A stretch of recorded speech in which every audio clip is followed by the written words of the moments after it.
edad at timbang ng isang biik na pwede nang iwalay sa baboy inahin. Magpapatuloy po tayo mga ka-farmers pagkatapos po ng intro.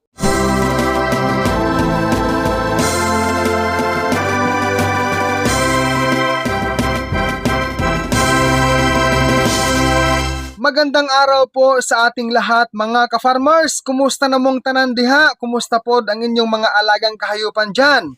Sa maikling video na ito, gusto ko lang pong ibahagi sa inyong lahat ang isang kaalaman na hinandog po ng mga eksperto para sa atin bilang hog raiser o nag-aalaga ng baboy. Ayon po sa pagsaliksik na ginawa nila, pagkatapos ng ilang araw na nag-provide ng gatas ang baboy inahin sa kanyang mga biik, ang mga biik niya ay iniwawalay mula sa mga inahin sa edad o higit kumulang sa 30 araw o 30 days sa body weight na 8.5 kilos. Dagdag pa ho ng mga eksperto, ayon sa standard ng swine production performance in the Philippines, ang bilang ng mga grupong naiwawalay ay dapat 8.55. Yan po ang kanilang salaysay. Ang mga nawalay na mga biik ay inaalagaan ng 30 to 40 days hanggang sa ito ay tumimbang ng 15 to 20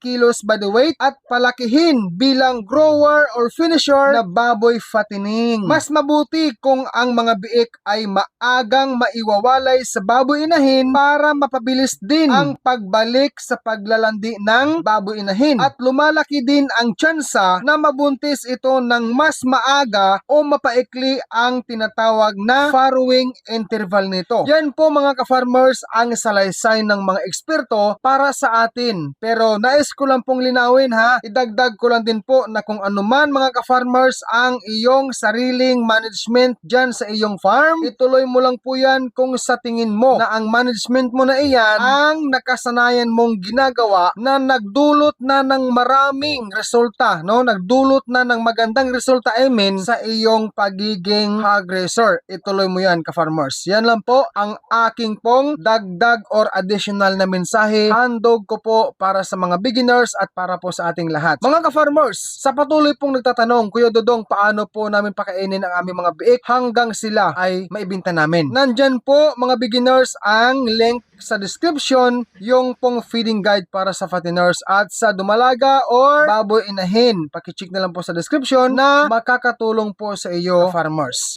Ang King's Vita Plus Animal Feed Supplement mabibili po sa Agribit Stores nationwide. Kung hindi ito available sa inyong lugar, maaari po kayo mag-direct order sa Shopee sa KBM Agribit Lines. Pwede rin sa Facebook page ng King's Vita Plus Animal Feed Supplement. Link nila ay nasa description o pwede po kayo mag-text o tumawag sa kanilang cellphone number 0917-795-0220. Available po ang COD or cash on delivery. Ako po si Dodong Villaran ang patuloy pong nagpapasalamat sa inyong lahat sa patuloy din po ninyong pagtangkilik sa aking mga simple videos dito po sa aking channel. Subscribe and hit the bell ring for more upload. God bless us all mga ka-farmers and peace out everyone.